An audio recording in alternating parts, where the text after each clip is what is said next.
శ్రీ పరాభవనామ సంవత్సర ఉగాది శుభాకాంక్షలతో మిథున రాశి వారికి వారి సంవత్సర ఫలాలు ఏ విధంగా ఉండబోతున్నాయో చూద్దామండి. ముఖ్యంగా ఈ వీడియోలో ఏంటంటే విద్యార్థులకి, ఉద్యోగస్తులకి, వ్యాపారస్తులకి, రైతులకి, స్త్రీలకి, విదేశీయానం, ఇన్వెస్ట్మెంట్స్, ఆరోగ్యం, రెమెడీస్ ఇవన్నీ కూడా చక్కగా చూద్దామండి.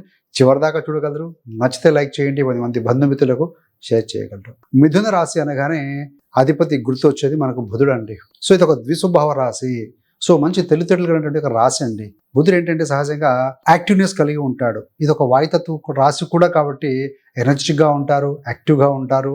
సో ఇవన్నీ కూడా ముఖ్యంగా ఏంటంటే బుధ ఆధిపత్య రాశి కాబట్టి వీరి యొక్క మాట, మేధస్సు, సమాచారం, సంబంధాలు, చేంజ్ అంటే మార్పు, కమ్యూనికేషన్, మార్కెటింగ్ అండ్ లెర్నింగ్ ఇవన్నీ కూడా ఈ రాశి యొక్క లక్షణాలని చెప్పవచ్చండి. మరి 2026-27 ఉగాదితో మొదలవుతుంది కదా. సో ఈ పరావహనామ సంవత్సరంలో ఆదాయం 8గా ఉంటే వ్యయం 11గా ఉంది, రాజ్యపూజ్యం 1గా ఉంటే అవమానం 7గా ఉందండి. సో ఈ సంవత్సరం ఇన్కమ్ వీరికి మోడరేట్గా ఉంటుంది, మధ్యస్థంగా ఉంటుంది చెప్పవచ్చు.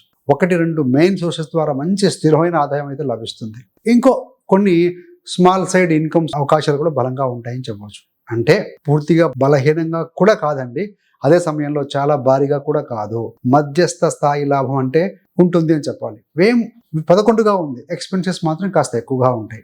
సో అదేంటంటే ఫ్యామిలీ రిక్వైర్మెంట్స్ కావచ్చు, హెల్త్ అండ్ మెడిసిన్స్ ద్వారా కావచ్చు, పిల్లల యొక్క చదువు కావచ్చు, ఫీజు కావచ్చు, కోచింగ్ కావచ్చు, ఏదైనా ట్రావెలింగ్ పరంగా కావచ్చు, house or vehicle repairs or construction కావచ్చు, ఏదైనా ఫంక్షన్స్ కోసం కావచ్చు, సోషల్ రెస్పాన్సిబిలిటీ కోసం కావచ్చు, కొన్ని అవసరమైన పెట్టుబడులు ఇవన్నీ కలిపి మీ యొక్క ఖర్చు అనేది 11 విధాలుగా చూపిస్తుంది.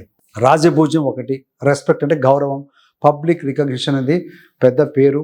సో ఈ సంవత్సరం కాస్త పరిమితంగానే ఉంటుందండి.